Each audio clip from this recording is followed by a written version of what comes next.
Well, I had to throw my international or take it to work this morning because this one I had warming up and the the heater stopped working. That fancy one that I just put in. So I guess I had to throw it in, work on that, gonna get that going.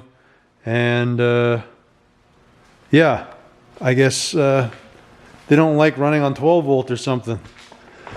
So I'm gonna try to retrofit something else. I do have maybe I can run a GM one in there, I'm not sure. Although these only have a single speed because they got this doodad to do the variable.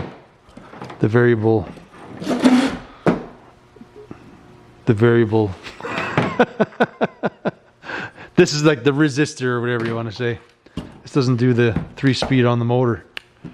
But 1 speed's better than no speed. Also, I want to do a huge shout out to, oh man, hope I don't butcher your name here. Oh no, it's Ron Spence.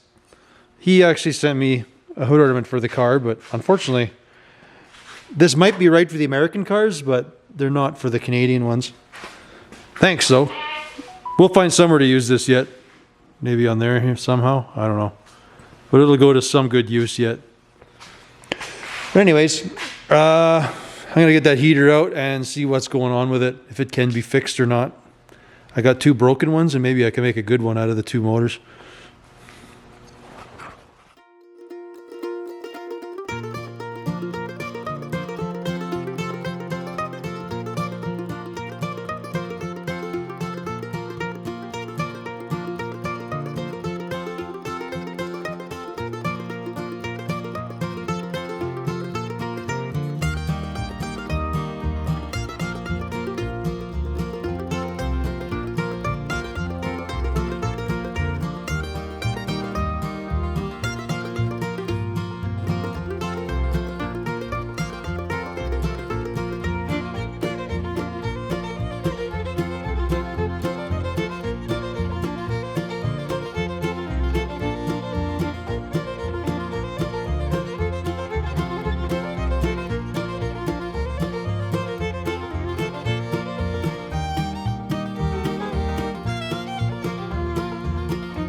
Alright, I don't know a lot about motors, but there still looks like there's some brushes even though I popped that thing off. I should be able to get it back on. Somehow figure a way to hold those in. Usually you just put a piece of wire or something, oops, on that little hole. Get your brush between there, get a wire on it. Should be good. Or some way to hold that anyways. This looks dirty as heck. I don't know anything. I'm going to clean it up even though this thing looks like it got really, really hot. But I can at least bring this in. I got a rough idea. I think there's a shop that can get me some an electric motor. But I want to just see if I can get by for a while here. So we'll kind of clean all these up. Everything looks like it could use a filing and a little bit of cleanup. I guess if I had some brushes I could just put them on, but I don't. But again, we'll clean everything up, see what happens. That said, I don't think I actually showed how this... I showed how the wiper worked, but I didn't show how I mounted it. And on the motor, there was like 3, I don't even know, this is not a good example, but there was 3 bolt holes. So essentially, I just drilled 2 holes up here. That motor mounted fine. I opened the middle up a little more, didn't have to. And then I just put my little doodad on top there. Does Pablo not want to get through the door? No way. Hey, I think you guys put on some winter weight. You don't fit through the door. I've had to order a bigger door for these guys. A bigger dog door. They don't fit. All my other dogs are able to open this door. These guys can't figure it out. Okay, well, let's clean that stuff up and see what happens here. Alrighty, that was a waste of time. It no work. It worked no better than it did before, which was a 0. Alright, let's go see if I have any heater motors in the shed I can rob something off of. First, I gotta clean this workbench. This is awful. Okie doke. Well, I found a replacement motor on Amazon. Unfortunately, it won't be here till like December. So, we're middle of November right now, so to be out of my car for a couple weeks isn't great. So, I totally buggered up this GM style heater fan. Opened up this tab, tacked it on there. I have this thing on there. It's got a slight wobble, but as long as this lasts me till I get my other motor, I'm okay with that. I guess I could have lined that one up better, eh? I had to trim away this because this is supposed to bolt up. Anyways, long story short, I'm hoping I got a heater here. We'll hook her up and see if it does something. It blows really well on the bench, but we'll see how well it works in the car. Well, we got some blower motor action for now. It's not a perfect fix, but because you can see half the motor sticks out now. It's going to be pretty exposed to the elements there. I don't know. You can't see. Come on, focus. See the hole? That's like the inside of the motor. So whatever. We just kind of hoagied it together for now. I did have to cut my line for my window squirter because I found it was like pouring on my foot. Because I don't have the squirter doodads up here. I do have some other ones, and when I get the other heater motor, I'll revisit this.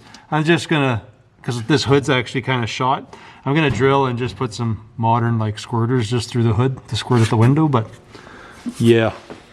And then I think I had a vacuum leak, so that might be why I was having this weird, when you start it up in the morning, it would kind of starts good and then it would stumble. So it wasn't throwing any codes, but I think it was doing something weird there, sucking some air.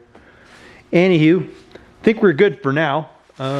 Probably just update with whatever I do once I get the motor, the new electric motor. But for now, at least I'll be able to drive her. Ready, buddy? All right. Okay, car's in. I got my new heater motor. Unfortunately, it's only a 1-speed, but my temporary fix has been working okay. Except for it's a little loud and noisy because that way that thing is off balance. I've been listening to a lot of this. So, we're gonna change that out. I'm going to, my weather strip didn't work down here. So, I've got a little breeze that comes in through the bottom and up here. I got a little bit of something on the firewall. So, when we look at that, we'll seal up whatever holes I find on the firewall. I'm thinking it's where the electrical goes into the car. It's a very minor little breeze, but when she's minus whatever outside, you definitely notice it, that's for sure. So, we're gonna start with this. I'll get this here, and then we'll pull our heater out of the car and swap them over. Sound like a plan? Sound like a plan? All right, let's get started.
Well, the old motor wouldn't comply, so I gotta pull this one out. I was gonna keep this as a spare. I'll probably still keep the motor around as like a backup, but I gotta get this thing off. It's because the center wasn't right. I don't have the shim that this thing came with, so it might have been okay if I had that little shim in it. But anyways, I got the right motor, so I'm gonna put it on anyways. Just gotta bust this weld and take my screw out, and then this should come off. I gotta find 2 screws for this thing because, well, the ones off of there are a different size, and then we should be able to slam it back in and whatever. New heater, even though it's 1 speed, it's better than no speed. Well, depending when this video comes out, this might be an old or new to what's going on in the shop, but I gotta replace the master cylinder in this one. I did buy it, but having some problems with my brakes kind of starting to lock up while I'm driving. So I'm gonna replace that.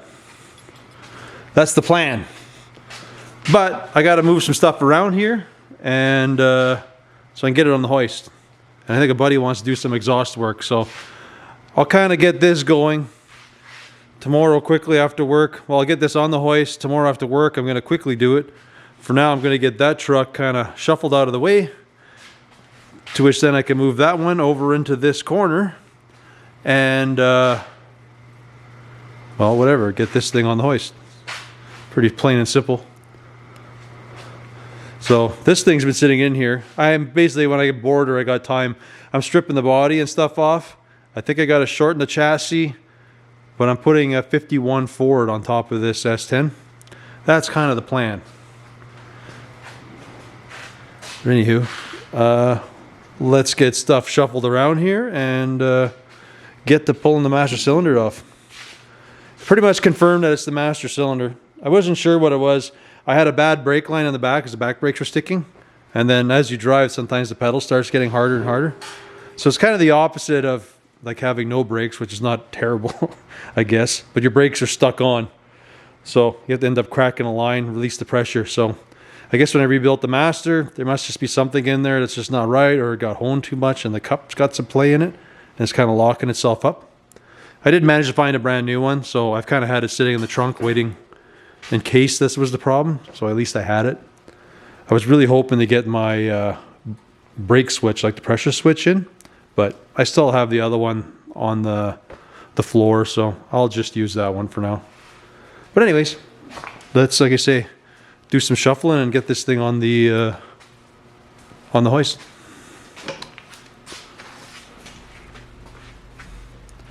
All right, well, I saved you folks the grief. Well, not much grief, but it's pretty much just a straight R&R. Did my master cylinder, we swapped her in. Works good. Took it for a little drive. It's working all right. I just got to go through and now just adjust my brakes, just because they were kind of stuck on. They burned them down a wee bit. So my back ones, I've adjusted the front, but the back ones won't let me adjust with those stupid springs in there. They're not cooperating, so I'll have to pull the drums and have a look at them. For the front though, let me look for it. I'll kind of show you what a feller does. So usually when it comes time to adjust these, you kind of just throw your spoon in there and you kind of do some adjustment. Just, whoops. You kind of adjust some tension till you just hear the slightest drag on it, and then you're good to go. Reason why I had to readjust them is my pedal doesn't feel as good. It's getting a little squishier down to the floor, so I don't mind drum brakes. They work fine, but there is some maintenance to it. I know a lot of people do not like drum brakes. They say they're terrible, but as long as you keep up on your maintenance, they will stop the car just as fine as like disc brakes. There's just fade. You can't really road, like rally cross these things. They're that doesn't work well. The brakes will fade in that kind of scenario. Anywho, I'm going to pull off my rear wheels and get those brakes adjusted.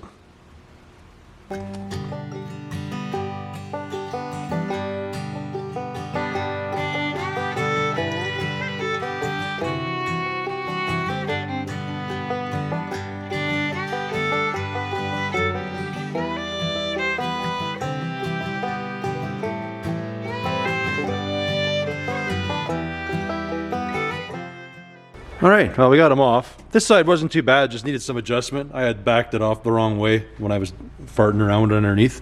So this one's good. Other side, I guess it's a good thing we took it apart because it's kind of buggered itself. The one spring kind of stretched itself out and kind of basically everything kind of got broken inside. So anyways, we got spares in the shed, so I'm gonna go get me some new hardware and put some new shoes on it. Man, this thing's just hammered. Wasn't that bad before, that's for sure. Anywho, may as well look at the positive. We're gonna fix it.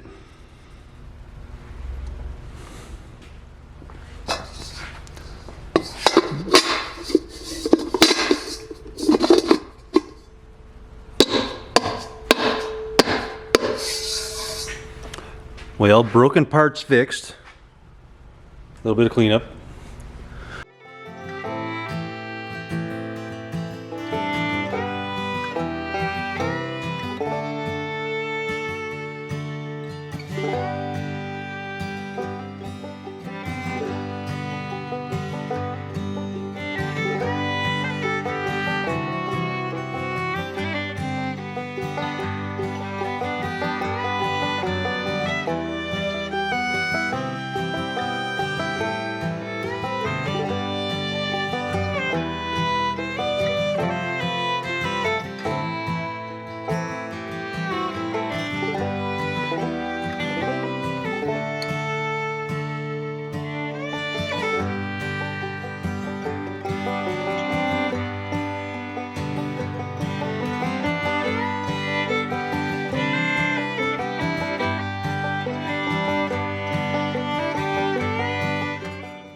Cool. Well, I got squirters on. Wasn't really the most ideal way to do it, but wow, I shouldn't say that. They just look modern, kind of crappy looking, but hey, it does what I wanted to do. Squirt the gunk off the windows. The one's still a little problematic. Hopefully it'll clean itself out better, but she works, so I'm pretty happy with that. We added a little bit to the bottom here. I just got a small piece of felt down there. It's going to do what I want. I think at this point she's ready to go back. Ready for some winter cruising again. At least we're calling this one done. For now anyways. Just drive it.